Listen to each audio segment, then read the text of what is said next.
So he came over and said, something's wrong here. He's a doctor, says, you're having a heart attack. Let's go to the hospital. And what followed was a really tough part of my life.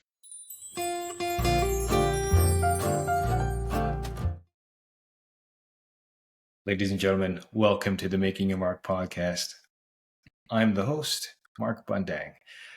And today I had the distinct pleasure of speaking with someone who has had a bit of a time, a moment in my career where he appeared, but had a very big impact in all the career that had spanned after I had met him. Professor Jordan LeBel was the teacher at a course called Experiential Marketing that I took in the John Molson School of Business at Concordia back in 2010. He spoke a lot about the customer experience, and really understanding that if you take care of the details that enhance the customer's experience, that'll bring business to you. So I really had the distinct pleasure and the opportunity to kind of have a conversation about his life and some of the takeaways, and to, in a way, give my gratitude to him for imparting some of the knowledge and wisdom that I had in that one class that I took with him. Here's how it went. Enjoy. Hi, Jordan. Hi, Mark. How are you today? I'm doing great. I'm joining you from Vancouver, where I'm enjoying my sabbatical, but it's a pleasure to be here. I was actually very much looking forward to this exchange.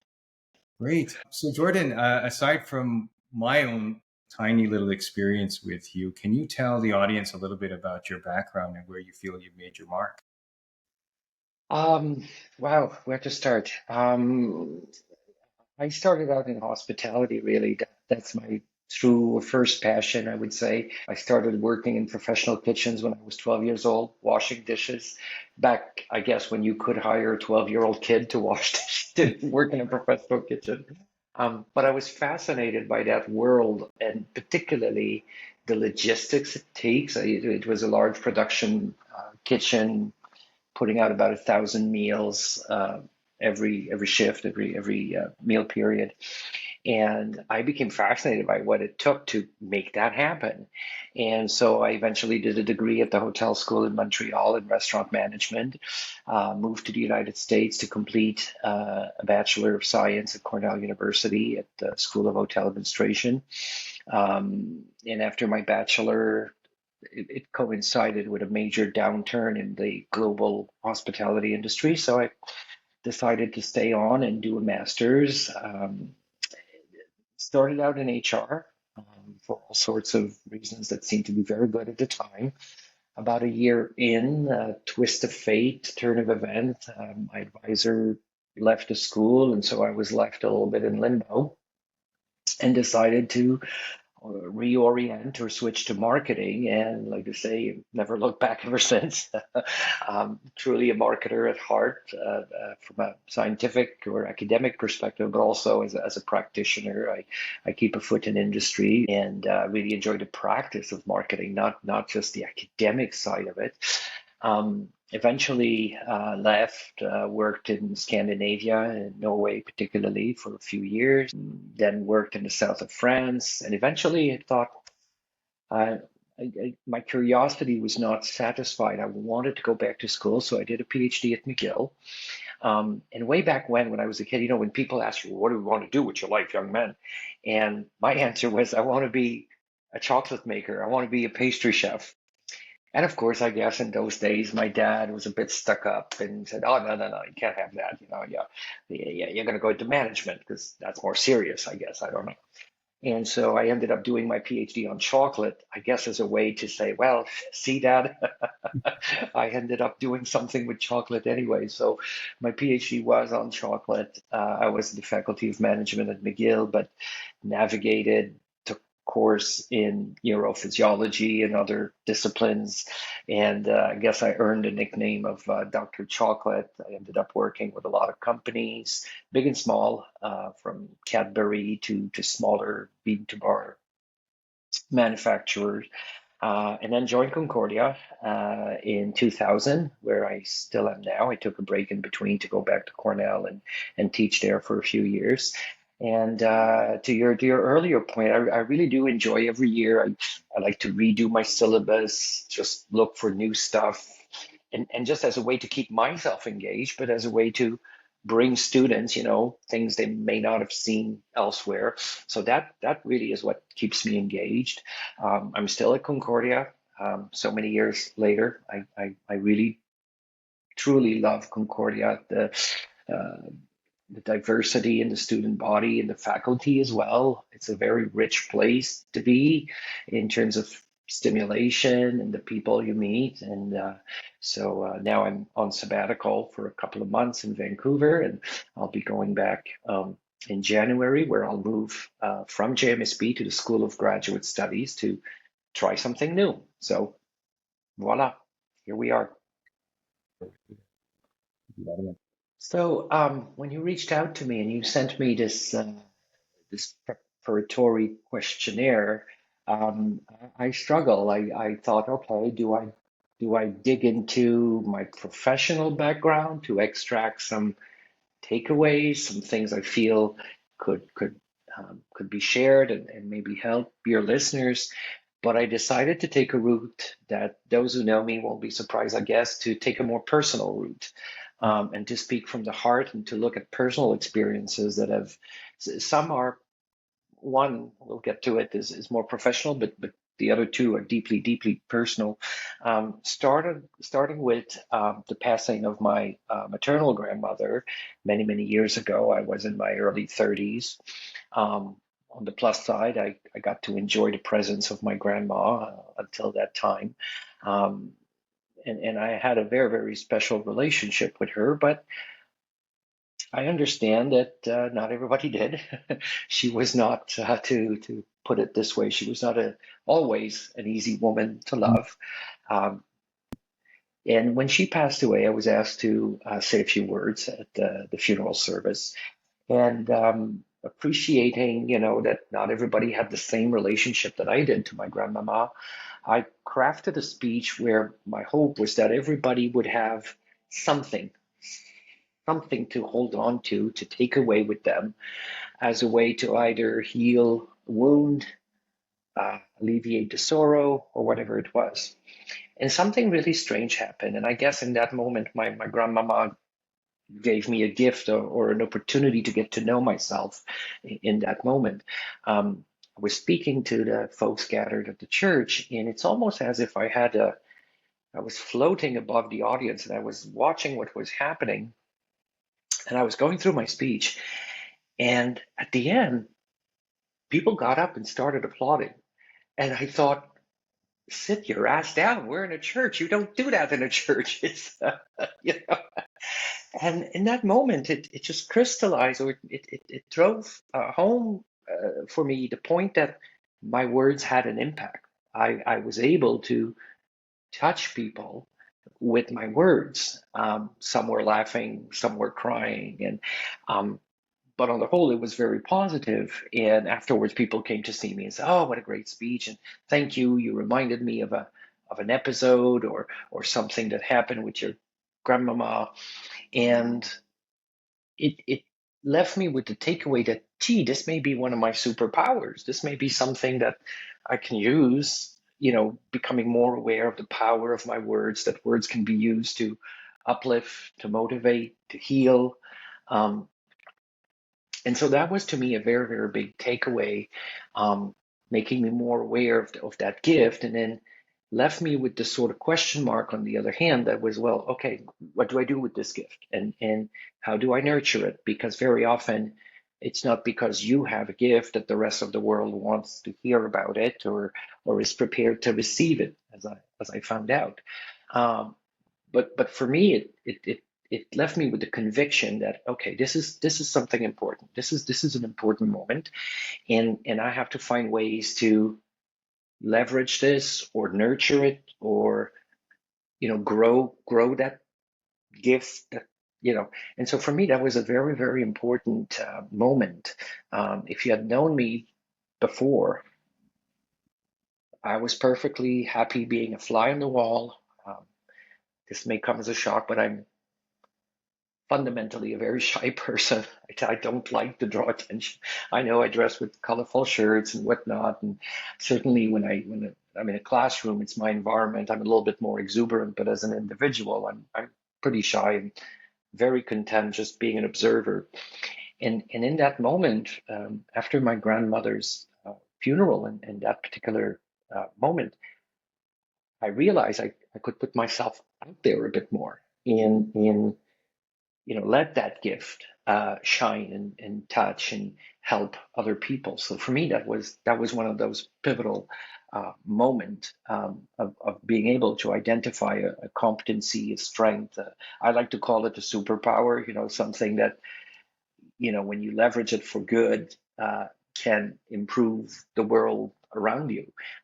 So that is one of the moment I wanted to share with the audience. Deeply personal, of course, but sometimes the professional life, the personal life intersect, and gives you these haha moments, and that was one of them for me. That's interesting. I know, you watch these superhero movies, and then sometimes they have this trope where, like, to unlock the power, they have to have gone through some sort of event, and then it unlocks the power, and finally, at the right moment, it comes out. So I kind of picture that with you in that experience. Can I Yeah, ask you your relationship with your grandmama? Okay, so obviously it sounds very special, but is it that special bond that you had with her? Is that what helped this thing come out? yeah, I think that's part of it. It certainly gave me the ability to speak from the heart, right? When you care about someone, when you care about an event, a cause, or whatever it is, I think it's easier to let your true feelings shine and come through.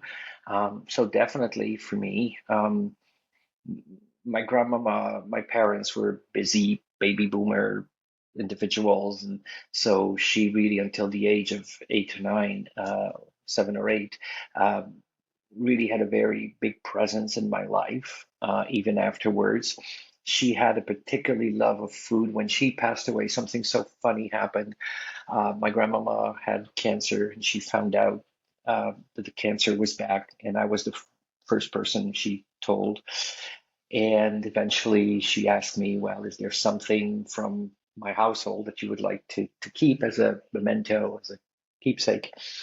And without hesitating, I said, yes, the content of your pantry, because in her pantry, she would store her cookbooks and annotated notebooks and whatnot. And I was fascinated as a kid because it was a walk-in pantry, which of course now are all the rage. But as a kid, I had never seen a walk-in pantry. And for me, it was like Alibaba's cave, right? I mean, you had all the goodies or the things that she would use to make goodies. And she said, okay. So after her passing, my godmother brought a bunch of cases to my house with those books and everything. And it took me a while to, I stored them, and I just was not prepared to dig into them. But when I did, Mark, what I found out, wow, was my grandmama was reading these very serious marketing books and business books. And she was taking notes, and she was making comments. And I thought, wow, the apple doesn't fall far from the tree, because I guess she had this sort of business sense, which in those days, I guess she didn't have much of an opportunity to exercise it. Um, but I discovered a whole different side to my grandmother through these books and these annotated clippings that she would keep. And I saved a bunch of them.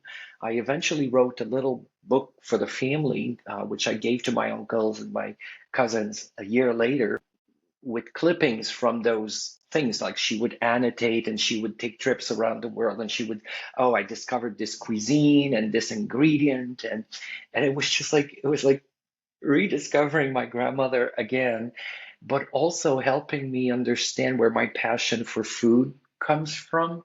So yeah, I think the nature of my relationship with her uh, made it certainly possible to speak from the heart and to dig into that personal space that enables you to connect with others.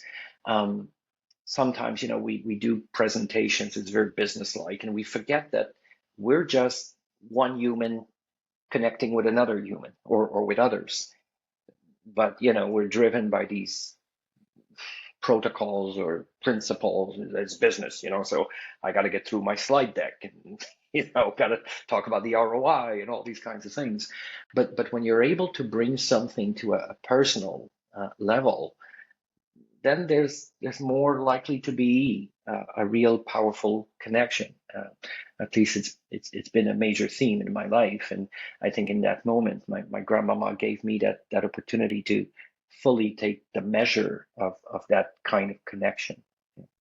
It's interesting you mentioned that too, because one of the experiences that I saw, in that class, and I saw it with other, I guess, people in my cohort, people like a guy named Ramo. You Yeah, might remember him, Stella, a former guest of yeah, the. Stella, of course. Yeah, I especially observed the connection you had with at least those two in some form or fashion in multiple classes or I guess sessions that you had in that class. And it's special, Jordan, because not every professor does that. I had a professor. Sorry, when I was in a bachelor's degree, I studied chemistry, Mhm. and I won't bore you with like the details of chemistry, but one one professor at, this is how teaching he had to do because he was doing research at a university. It was he wrote his own book so that he could sell it to the students. It was like it was handwritten, and he just photocopied it and then charged a certain amount of money. And then we had lattice structures where, like in inorganic chemistry, where you have like crystals and then like you have the molecules. And his way of teaching was, or getting through the hour was, let me read every single point in that lattice. Salt, salt, salt, water, water, water. He spent 2 minutes writing. And I was like, oh my God, is this what professors do in university? Well, first of all, chemistry can be really, really super fun. Dealing with food, I've always been fascinated by the chemistry of food and the kind of reaction when you bake, when you cook, and so on. But yeah, and as a professor, though, to be honest, you get 30, 40, and undergrad classes of 60 students and more. It's very difficult to connect with everyone. You teach for the group, and some people learn differently and whatnot. And as a professor, you want to appreciate this, but it's difficult to have a one-on-one kind of connection and relationship with every single student. The other thing I've come to appreciate too is sometimes you think you're not having a connection, but you may be, and sometimes you're not, and that's okay too because you're not there, the other person's not there, they're not prepared for it or whatnot. Years ago, I had a young man in my undergrad class. And at some point, it was starting to nag me because his nonverbal behavior suggested that he was bored out of his mind.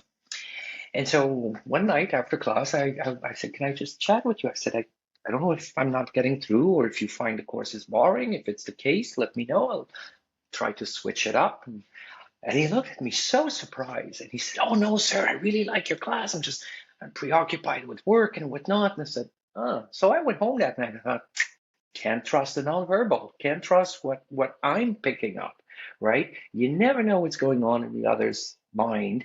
And you may think you're not reaching through, you're not breaking through, but maybe you are. And if you're not, then it may not be entirely your fault, right? Certainly when I started, I would take it very, very, if I wasn't reaching everybody, I would go home like I didn't do my job. I missed out. And then at some point you go, well, looking for, on average, am I leaving them with something they can use in their jobs and their lives?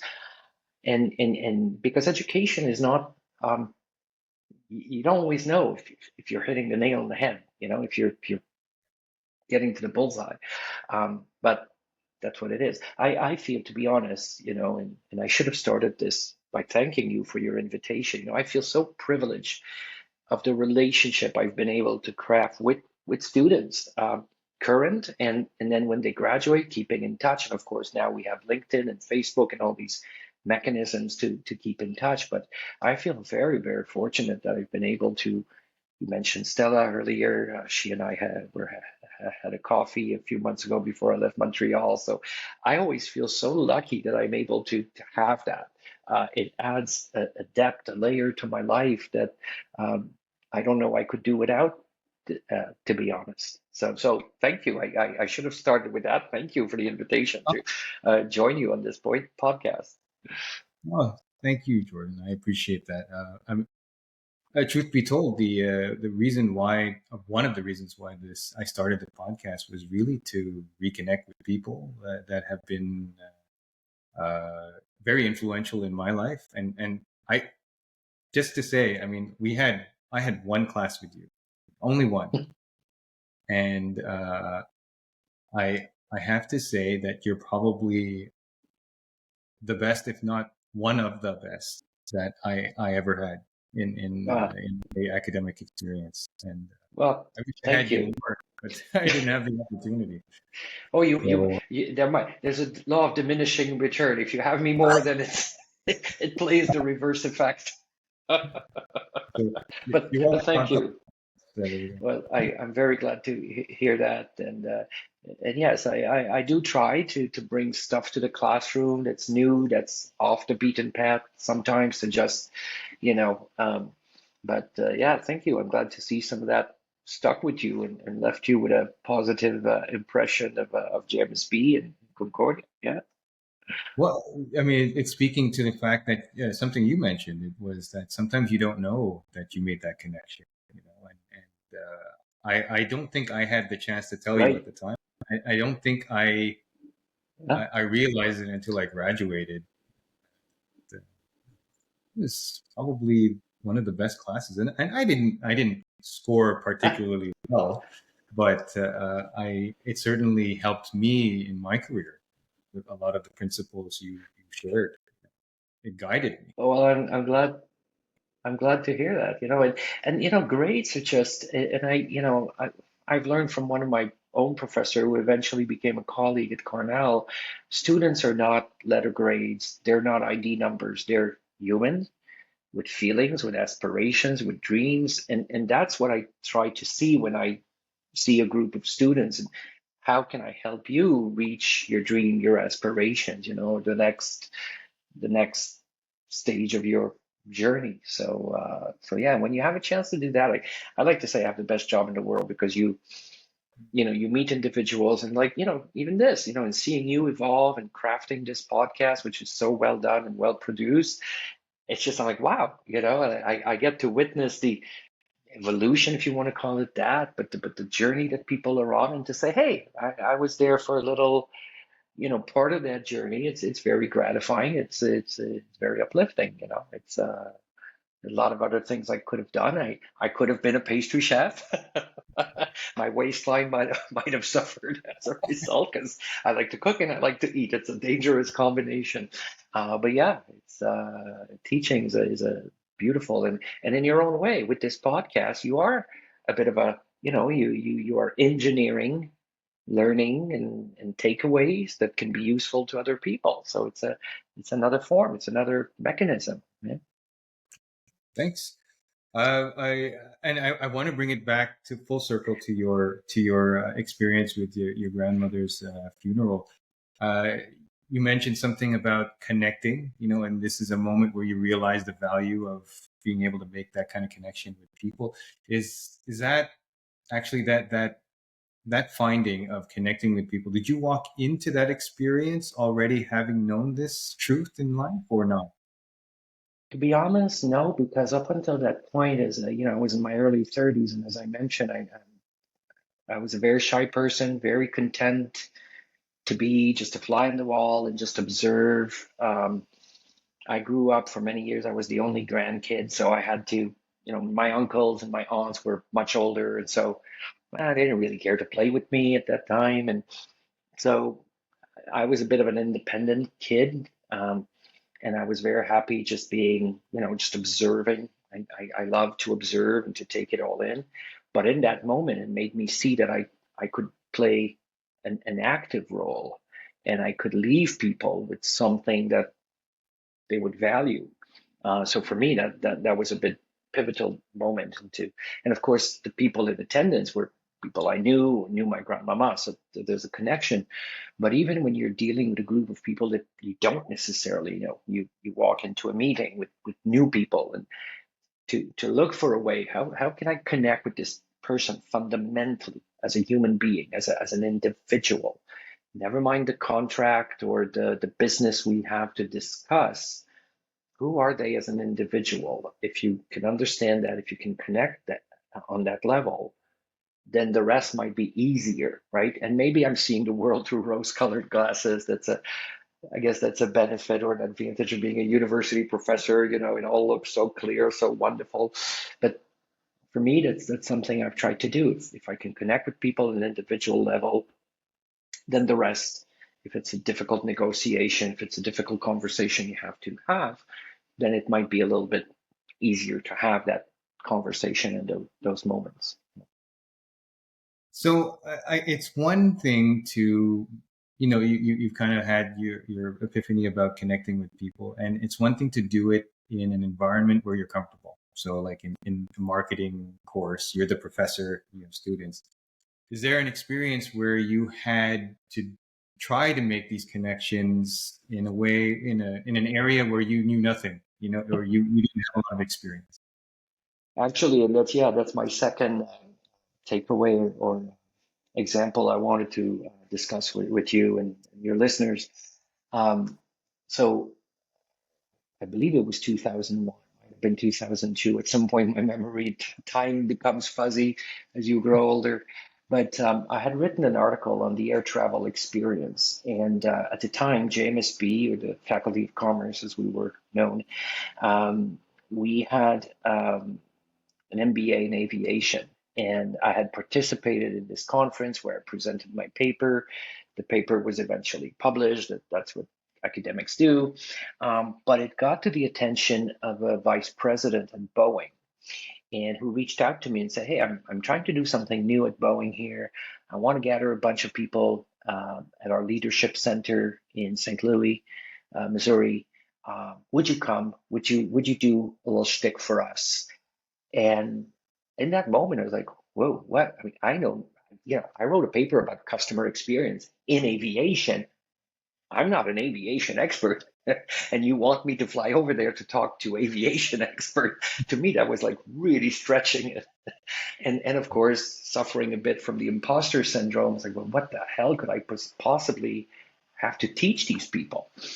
And it turns out this gentleman who was quite avant-garde in future looking in his thinking and his perspective, had engineered a 2-day workshop for the folks at, well, partners of Boeing's and whatnot.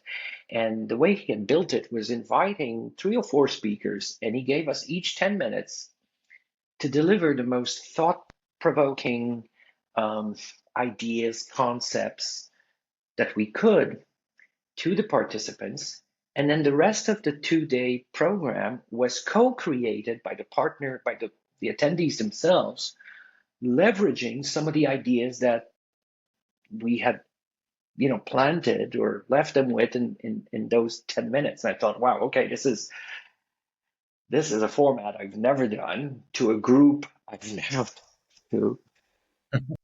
And I thought, you know what? The train is going by. I either watch it go by or I jump. And I jumped. And I ended up doing it 3 or 4 times because they kept calling me back. And it was just so wonderful to connect with people that on the surface I had very little connection with. But by the end, I made lasting friendships. I discovered people with an insane sense of curiosity. And I guess all of us approach that exercise with an open mind to make connections and to find ways where that we could connect. And so to me, it's also a big takeaway. Um, we talk about getting out of our comfort zone, but in a day-to-day situation, we rarely push truly the boundaries of our comfort zone. But sometimes life sends you this opportunity to say, hey, it's nerve-wracking, it's daring, it's risky, but it does push those boundaries of your comfort zone. And for me, that was one of those moments to say, okay, I know on the whole very little about aviation, and I'm going to go talk to a group of aviation specialists. And it forces you to sort of, in dancing that tango, that pas de deux, it forces you to say, okay, what could I possibly share that might be useful to them? It also, I think, forces you to listen more attentively to what they have to say so that you can find that ground to connect with or over. So for me, I think that may be something I'd want to share with the listeners when an opportunity arises, or you have the chance to create an opportunity that gets you out or pushes the boundaries of your comfort zone and enlarge your sphere of experiences, right?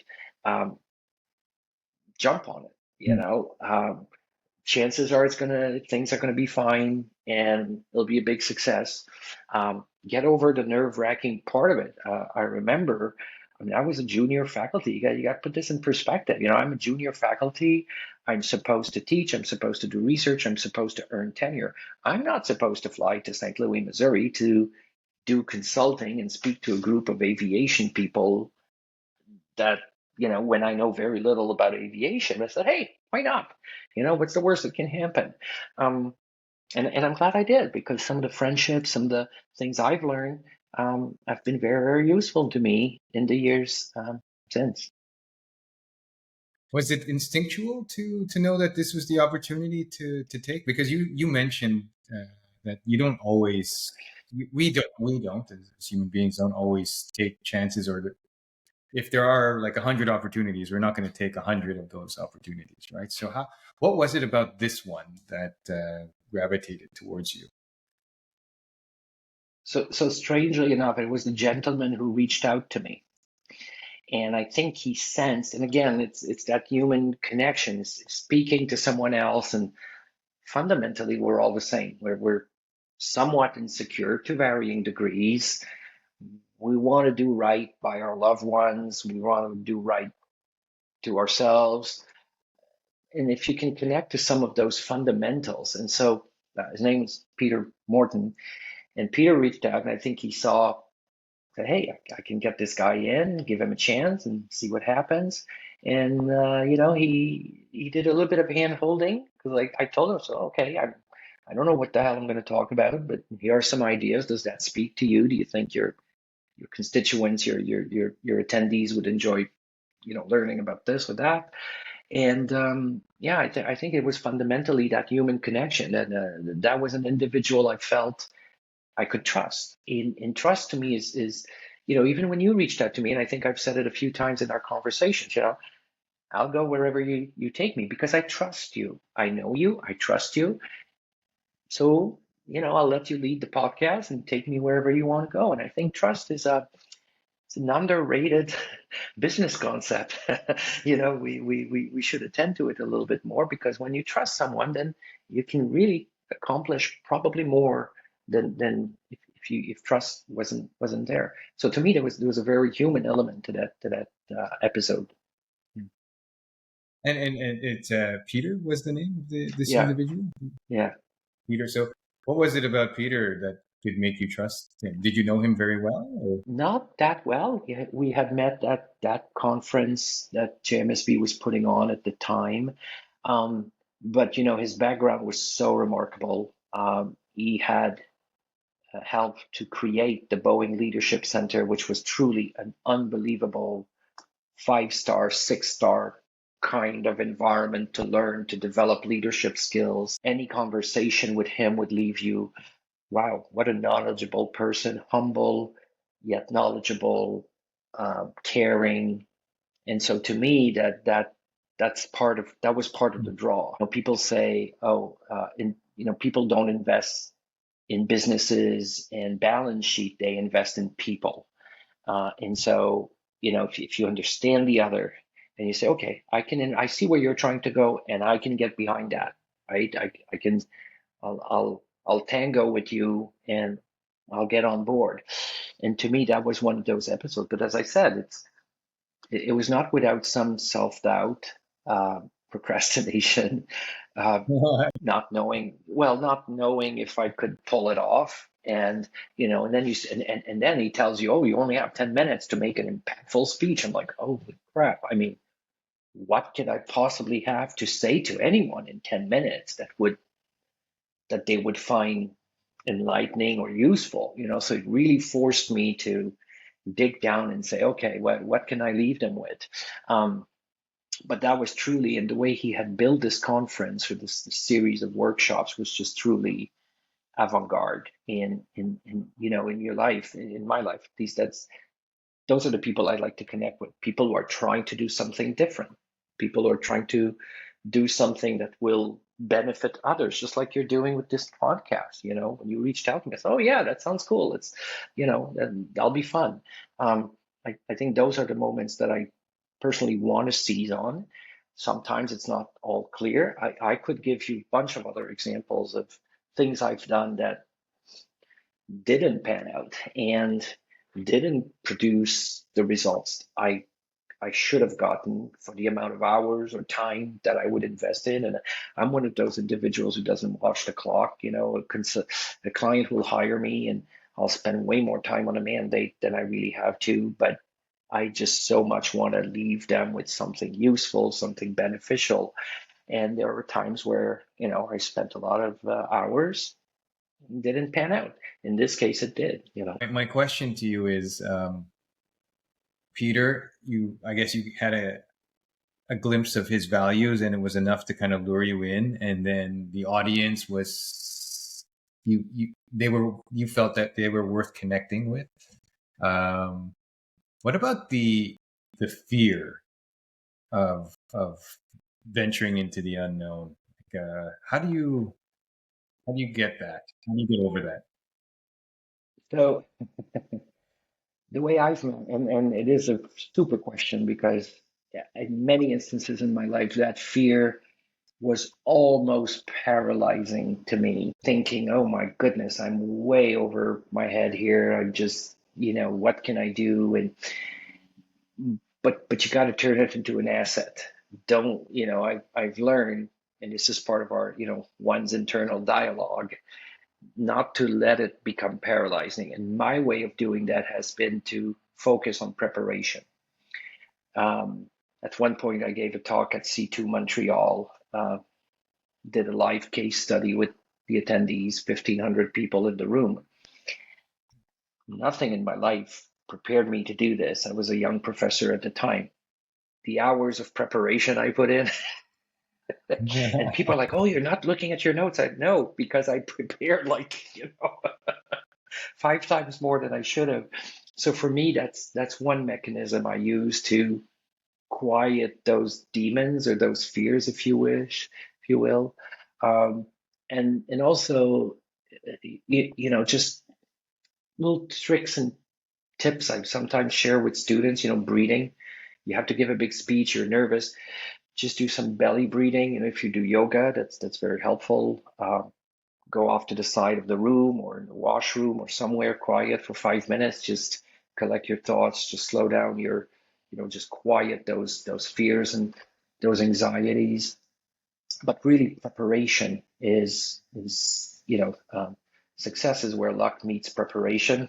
And so for me, I invest a bit more on preparation. You can hope for luck, but if I do my upfront work correctly, then when it's time to deliver, I'll trust. It's like athletes, speak of muscle memory.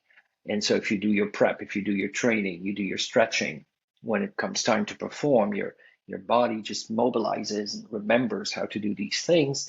And for me, it's a bit like that. So I've done my my upfront preparation. I'll trust that, and at some point, I know it'll help me get through it. I still get nervous. I still, you still have those fears. I'm starting a new job in January. Of course, I'm like, I hope I can pull it off. And, but you go, all right, I'll trust that I did the work that'll help me succeed. And the other thing I'd say in other instances, and we can move to that a bit later, when I face a challenge, I'm always asking myself, okay, what tool am I missing? How can I get those tools to overcome this particular challenge? So picking up a new skill. Years ago, I decided to go back to school to get a certificate in corporate governance because I felt that was something I was missing in my toolbox. And so that's another, I guess, way to uh, quiet those fears to say, okay, I've got access to resources, I've got access to tools. Which of those resources, which of those tools do I need in this moment or to face up to this challenge that I could leverage? Sometimes, and I say to students, I'm one of those tools. Reach out to me after graduation. I'll be happy to hear from you. And if I can help, then I'll try to help. So we often forget that we have these resources, we have these tools, and we don't dare to ask. We're shy, but people will be happy to hear from and say, hey, I'm facing a tough situation here. I've got this challenge. I'm not quite sure how to overcome. Do you have any ideas? Or can you help me out connecting with so and so or whatever? And people will usually be happy to do that and help you in that process. So for me, those are some of the ways that I'll quiet those fears and I'll press myself to get out of that comfort zone. But to go back to an earlier question you asked, is definitely that human element. The new job I'm starting in January, when the dean of the School of Graduate Studies reached out to me, instead of telling me about the job and why she wanted me to do the job, she told me about the team she was trying to build. And I thought, wow, okay, anybody who starts by telling me about her team is someone I want to get behind, is someone who shares the same values as I do, that it's not me, me, me, me, me, it's us. And so anyone who starts a job interview by telling me about the team, you've already won me over, right? And again, that human connection, that human element. Yeah. And one last thing on this theme was, in spite of the preparation, in spite of tools and resources, and all that, that minimizes the probability of failure, but it doesn't eliminate it, right? So, uh, how do you address the notion of failure, the mindset of failure, and how do you do it? So, and I've had failures in my life. There's things that I wish I could have done better. I wish I would have done. I think we have to learn to be kind to ourselves. I think sometimes we're our worst critics, we're our worst enemy. To forgive yourself, to say, okay, what have I learned? If you haven't learned anything from a failure, then it's tougher. But if you say, okay, why did I fail? I failed to reach out and seek out the tools, the resources that would help me. I failed to see some dynamic that I should have seen. Okay, so next time I'll know to look for that. So to extract some lessons out of failures, and then sometimes appreciate that you did all you could. Maybe it's the system, maybe something happened totally outside your control that, hey, nobody can find fault with you, and it's unfortunate you ended up, you know, being in front of the Mhm. fan when the proverbial crap hit the fan, as we say. But you can get up, pick yourself up, learn something from it, and move on. In one instance in my life, something happened. I don't want to get into the details, but it could have cost me my job. And it was really not my fault. There were things I could have done better, but the system had failed to support the endeavor. I learned a very valuable lesson when I did the sort of post mortem or or analysis of this, to this day, it still serves me because it taught me something about complex systems. It taught me something about, when decisions are made by a committee and there's numerous voices. I'm not necessarily a politically savvy person. There's a reason I didn't go into politics or public service in that nature. But that particular failure, if you want to call it that, really, really taught me a lesson in reading a complex situation and knowing when, no matter what you do, it's going to be pushing water uphill. So sometimes I think dealing with failure is also learning to be kind to yourself, to say, okay, I did everything I could. After that, wasn't my fault. Hmm. Hmm. Okay. Okay. I mean, the reason why I ask is because every single person that I've interviewed, they have a different way of dealing with failure, but they all fundamentally look at it the same way. They all look at it as something you can learn from. There's rarely I guess, a result where nothing good came out of it. Mm-hmm. There's always something that makes your life better if you choose to see it and then use it. Well, So and to your point, the particular episode I'm referring to, I was director of a research center, and I wish that research center had produced the results that the donor, the university wanted. Conditions were just not there. And I gave it all I could for 7 years. And yet there were people around me at that time that I still interact with. And they say, we saw what you tried to do. We saw what you tried to do. And you weren't able to do it all, but we saw that, you gave it all you could. Like, okay, so it was a failure, if you will, but at least the people who observe you, and they and if you can learn something from it, then at least that was not in vain. Yeah, and I think that's, what are you going to do after a failure? You're just going to let yourself you know stay on the ground, and no, you get up, you try to learn, and you say, okay, next time I'll be wiser, I'll see things coming, I'll do things differently. yeah, I thank you for that actually, because no matter how many times I hear a version of it, it's always comforting. Always comforting because listen, I like, I guess maybe like like I suffer from a little bit of imposter syndrome sometimes, especially when I was younger. But as I got older, those demons still stay with you, but you just know how to Mhm. manage them better. So um, sorry, go Well, ahead. and I think part of the reason you become better at managing that and quieting that imposter voice is you become a little bit more secure in your superpowers. You say, okay, I've done this before. I've connected with people. I've dealt with this situation before. Let's just trust the mechanism. Let's just trust that what I learned, those skills, those competencies, will come to the foreground when I need them the next time. And so you gain a bit more confidence because if you've done your up work, the upfront work, and you've nurtured your superpowers and those competencies, and if a failure happens, you've done the post-mortem, you've looked at yourself in the mirror, then you gain in confidence, and you go, okay, next time around I can do this, right? You give yourself that little sort of a internal pep talk. Yeah. Absolutely.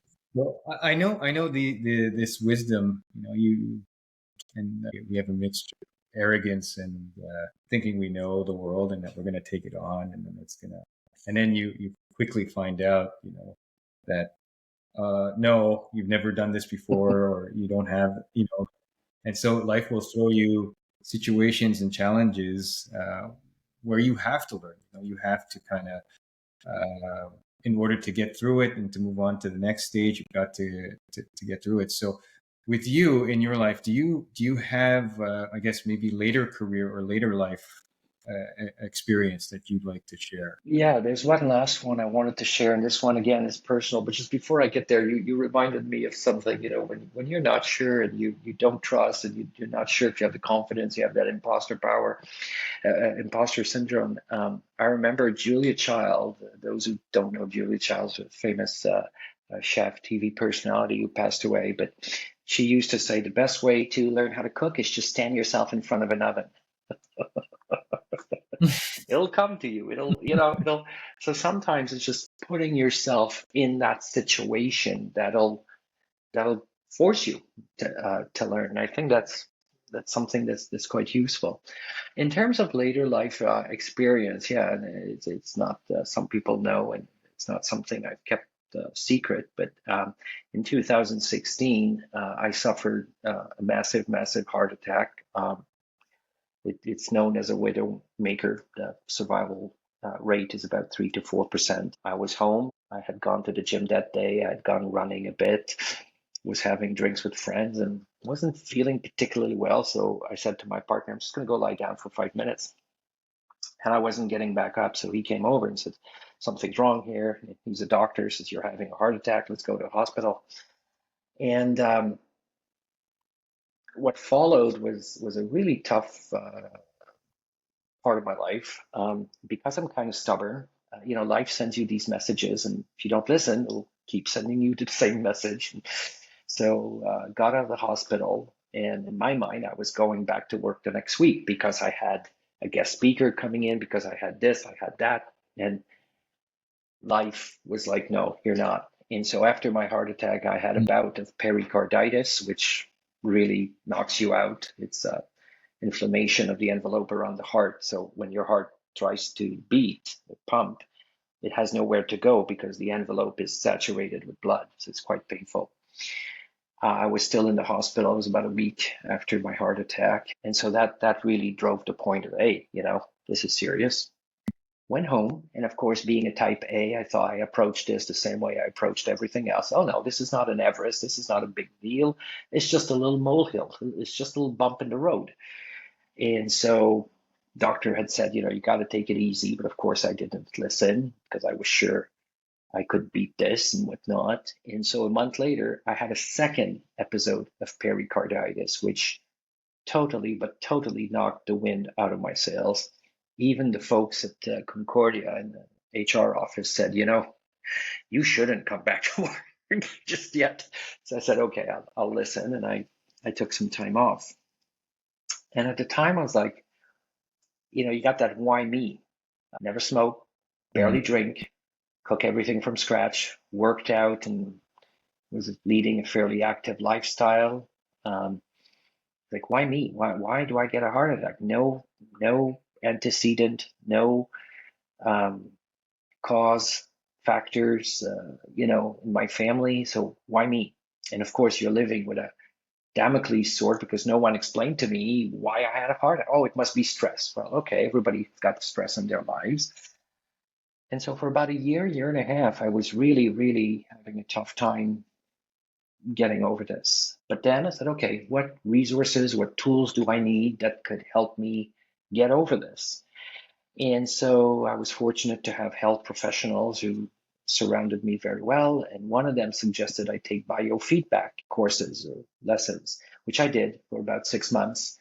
And that was, wow, okay, that made me more attuned to the signals my body was sending me, made me realize at some point my cardiologist asked me, said, well, what's a regular day for you? I said, well, it starts around 5:30, go to the gym before I go to work, then I go to work, I teach, and maybe I'll have an event at night, give a talk, whatever. And I took him throughout, a regular week for me. And the guy looked at me and said, that's not regular. That's not normal. You got to slow down a bit. And I thought, okay, so how do I heed? How do I listen to that message that life is sending me? And I'm fortunate to, I'm blessed with a partner who truly helps me, ground when I need to be grounded and reminds me I can fly when I forget. But it got me to take stock, and it got me to approach things differently to the point where, the new job I have coming up, I wouldn't have taken on, I wouldn't have said yes if I hadn't learned from the last X years since my heart attack that it's okay to take care of myself. I'm part of a generation, I'm 57 years old. I grew up with the belief that self-care is indulgent. It's a luxury. It's work before pleasure. Well, if you apply that, there will always be more work to be done. Work never ends.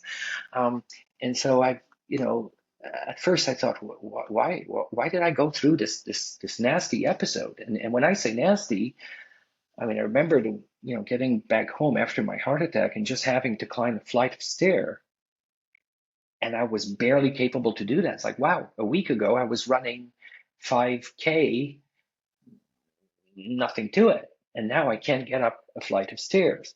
And so instead of feeling sorry for myself, which I think I did for like maybe a half hour, I said, okay, like how do I get over this? And we say nothing, things happen for a reason, and sometimes you don't see what that reason is.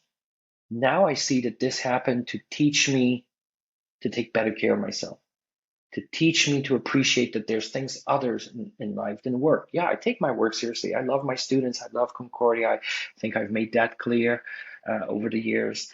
But hey, I also owe it to myself to take care of myself if I want to continue to do the job. So to me, that was one of those episodes where you at first go, why is this happening to me? You don't see the rhyme or reason. As I said, I always worked out. I never smoked. I tried to have a healthy lifestyle, and then this happens. So so to me, it was really a moment of revelation, and I used some of the downtime. I was in bed for a couple of months. I took some online courses. I did other things to keep my brain engaged.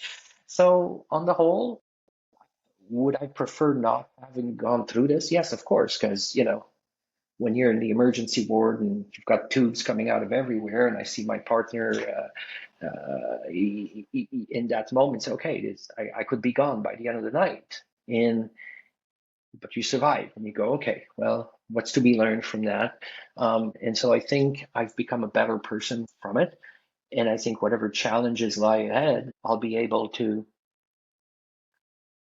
embrace them without the risk of suffering another heart attack. Because now I know that, okay, I need to take care of myself. In the past, I would go to the gym, say, okay, I got an hour and a half. I got to squeeze my workout, then get back to work. And now I'm like, well, what happens if I take 2 hours in the morning to get ready and go to the gym and whatnot? What's the worst that can happen? Instead of being under the gun all the time.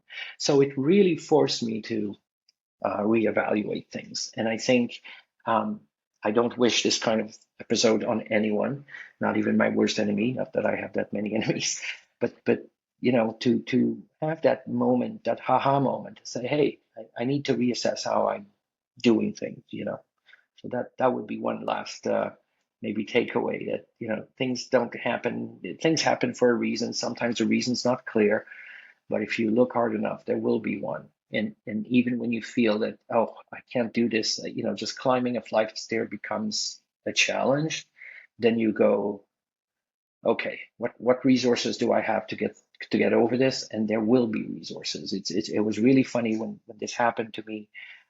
I remember two colleagues from JMSB coming to me, people that I didn't have that close of a relationship, but one of them said, wow, we know how fit you are and you train and all this and all that. If this can happen to you, this can happen to me. So now I'm going to make some changes to my life. And I thought, okay, so what happened to me ended up benefiting someone else in a way. And so really what happens for a reason. Yeah. It's hard to believe sometimes. You do mention something about self care does not mean it's self indulgence. So I want to dissect that one a little bit, because it's something that I kind of experience as well in my life. For self care, it sounds like you took care of yourself from an exercise point of view. Where were you not taking care of yourself? I was taking care of myself, but it was always like, was very, you know, 6 to 7, I'm at the YMCA.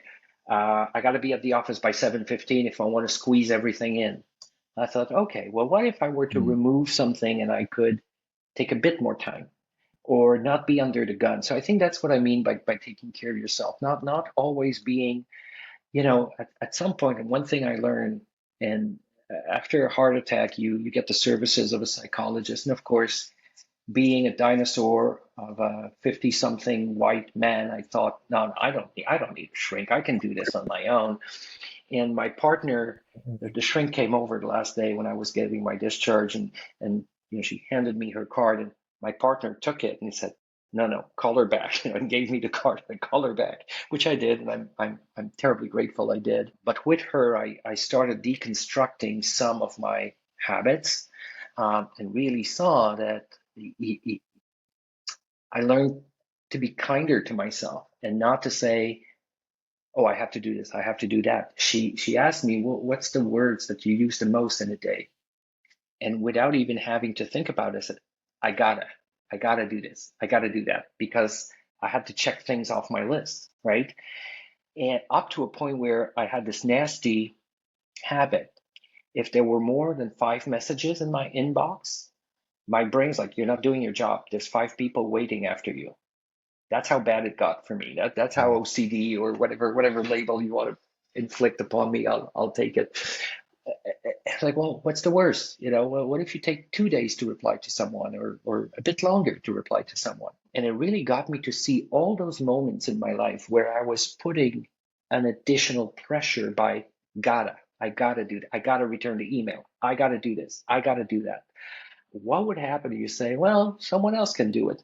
Maybe not the email, but I can wait on this, or I can go have coffee with a colleague or a friend, then come back and do it, right? I would always, again, work before pleasure. I would always push back everything else, and it was work first. And at some point, you're like, well, if you keep this up, life is going to come back and send you another message. And when you don't listen to the messages sends you, my mom taught me this, it keeps sending you those messages louder and louder and louder. I was very fortunate with my heart attack. There were no major consequences. I was not incapacitated. I was not paralyzed. My brain functions were not affected. Next one, if I don't listen to what life was, the warning shot that life fired off, the next message will be louder. So who knows, where it might take you. I know it's a bit of a fatalistic kind of discourse to have, but to me it was, yeah, okay, you got to do things differently. So it's not that I wasn't taking care of myself. It's just I wasn't doing it in a way that was beneficial. Everything was under the gun. Well, I have to be there at noon. Okay, but I'm teaching. I want to sneak in a workout. I want to do this. I want to do that. And so everything became quite minute, quite timed for me. And without realizing it, I was adding this insane pressure. And if I would go to bed at night, say, "Oh, I didn't have time to do this," I would be so hard on myself that I would have trouble sleeping. I would wake up earlier to get it done. And so now I think I've learned, okay, I need to manage things differently, still being there for everybody I care for, but at the same time realizing that I need to be there for myself as well. And the other part of that statement you made, self care does not mean it's self indulgence. What gives, what could be construed in there, in your experience, as self indulgence that you don't consider now self indulgence? Um, I guess it's a fine balance.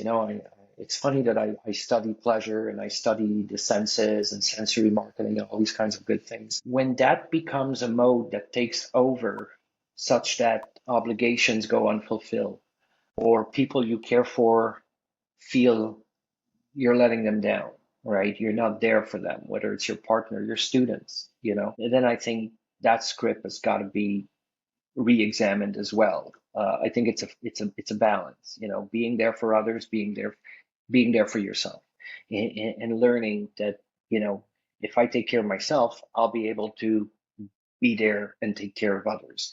For me, it was always my algorithm, my decision algorithms when I joined Concordia up until my heart attack was always, when something was offered to me, or when Concordia or anyone else, a client, say, oh, can you do this? Oh, here's an opportunity. And I would always say, okay, if it's good for Concordia, I'll do it. And I never asked, okay, but is it good for Jordan? What is it going to mean? Well, it means you've got to come in on Saturdays. Oh, okay. And I did it. I think now my algorithm is like, okay, if it's good for Concordia, but I don't want to forget Jordan in all of this, right? And I think this Yeah. is something we have to, we all have so many obligations to your kids, your spouse, your parents, your family, your colleagues. It's easy to lose yourself in there, to forget that I also have an obligation to myself to remain healthy, to remain active, so that I can be there for others. Yeah. And are you still do you have a good sense of the balance between having to care for yourself and caring for others, or are you still navigating that a little Um, bit? I think it's always something that you learn to navigate, and circumstances change, situations change, context change. So you always have to fine tune and adjust. As I said, I'm fortunate to have a partner that, reminds me, grounds me. My partner is a psychiatrist. That helps. Reminds me to take care of myself, and we engineer these moments, every 3 months, every 3.5, 4 months at the most we'll build in a little vacation, it's long weekend or something that say, all right, we leave our obligations behind, yours, mine, family, professional obligations, and it's just time for us. Whatever we do, maybe a long weekend, we'll leave on a Friday, we'll come back on a Monday or something, or it's more extensive vacation. And in the past, I mean, I was known to go on vacation and bring my laptop and keep working and returning emails and whatnot. Now I'm like, no, no. So if it's that important, I'll attend to it. But otherwise, it's time for me and my partner. And I think that's become super important. Um, and I'm glad, in a way. Do I miss the Jordan of 20 years ago? The night I had my heart attack, I said to my partner, I said, don't cry for me. I've had 10 lives wrapped into one. I have seized on every opportunity life has given me. I've met amazing people. I've had amazing students. Um, I packed a lot in. Now I'm learning that I don't have to pack as much in to enjoy myself and to have equally uplifting and fantastic experiences. I can do a little bit less and still have that, still make a contribution to students, to my university, without feeling guilty that I'm not doing my job. So it's finding that sweet spot that works for you, and for different people, it's different things. At the time, when I joined Concordia, I was single. I think I was single, or I was working before because I was single, or I was single because I was working. I'm not sure, but at the end of the day, it's like, oh, Yeah. no one's waiting for me at home, so I'll just stick around school. I'll meet with students. I'll fuss around on a paper, whatever it was, and that was fine. Now I have a partner. I have other things that I want to enjoy, and so it's finding that balance, and that balance shifts as you're progressing through life stages. Um, have I found the perfect balance? I don't know. Sometimes my partner thinks I don't, but I think I am better at juggling all these things. And part of that is also learning to say no without feeling guilty. Saying to, Cool. sometimes, I don't know, I'll just give you an example. I remember years ago, I was asked to go do a radio interview, but I had to be in studio at 5:30 in the morning. So, you get up, you go to the studio beforehand. And at some point during a meeting, a colleague of mine chastised me for doing media appearances. I was like, where were you at 4:30 that morning? Because I was getting ready to go do an interview, which benefited Concordia a whole lot more than it benefited me. And so it's learning to make those decisions. Say, well, what's good for my employer, my family, and then what's good for me, and then finding that intersection, and not apologizing if you have to say no, or if you have to shift your your priorities at some point. I think the people who care for you, the people who know you, will respect that and will continue to support you. That's I have to say. I mean, I won't go into it in my own personal life. This is your story, but for me, that strikes particularly because in my life, I'm at a point where like I've had a lot of stress over the last 12 months, and it crept up, and then as part of my generation as well, and I'm a Gen Xer myself, a late Gen Xer, so it's kind of just stuff it back down, turn it into achievement or cancer, so I'm Yeah, like tough it out, and then one challenge after another, and then next thing you know, like just before you go on vacation to Japan, like you're yeah, on because fumes. your body senses it. Your body knows, and at some point your immune system breaks down and say, "No, I've had enough." The same way, and for me, it wasn't enough to have a heart attack. I had 2 bouts of pericarditis before the point sunk in and say, okay, I can't approach this the way I've been approaching everything else. I really got to call a timeout and take stock. And if we don't, life will keep sending you these signals, and there will be a cost to pay. And I think as we age, it's learning to navigate that. I say, yeah, my job is important, my family is important, all these things are important. Taking care of myself is also important, because if I don't and I'm not there to take care of others, then you're no better off, right? Yeah, and the part where you said about not feeling guilty, I have to admit I have a tough one Hmm. with that one, a real tough one. Yeah, It's saying no, like say like to a loved one, and when you know that also, what, that might be at my own expense. It might cost me a lot more than it benefits you. yeah, yeah, Ooh, am I selfish? Am I like just looking after myself? yeah. Oh man, the mind just plays One tricks of on the you. ways, and I guess doing what I do and keep a foot in industry, I've got a hand in different things, because for me, I like that variety in my life. When I have to say no, I try to say it in a constructive way. So a couple of days ago, someone emails me and say, "Oh, I'm applying for a PhD. I'd love you to be my supervisor. I'd love, to work with you, blah, blah, blah." I'm like, I have to say no. And it really, but I try to say, well, have you tried to contact with this or that professor? I think you would have some synergy with him or her. So to try to say, well, I really have to say no here, but can I help you find a solution in some small way? And I think that, the other person will appreciate that. And then that gives you a sense that, say, I had to say no, but I tried to help the other person progress or fix or deal with whatever they were dealing with. It's not a perfect solution, but we cannot hold ourselves accountable all the time to come up with perfect solutions and to hit the mark 100% of the time. It's just unreasonable, and it has a tear and a tax on your well-being, mental and physical. Yeah. Hmm. Okay. Mhm. Okay. So before we Well, that leave, helps there's a lot. something I do want to say, because it does connect to various things that we've been talking about. I do want to say this because I've done a lot of these podcast interviews, and usually there's a pre-interview and whatnot. And I have to say, Mark, you have been so well organized, from the way you contacted me to the questionnaire you sent me. This was supremely well done. You were super organized. It's been a pleasure to exchange, to reconnect, and it is, I think, one of your superpower to be able to orchestrate this kind of moment and be so well prepared, so well engineered, so thoughtful. So I do want to thank you for that. I truly appreciated that. You're gonna make me cry, Jordan, on camera. Thank you.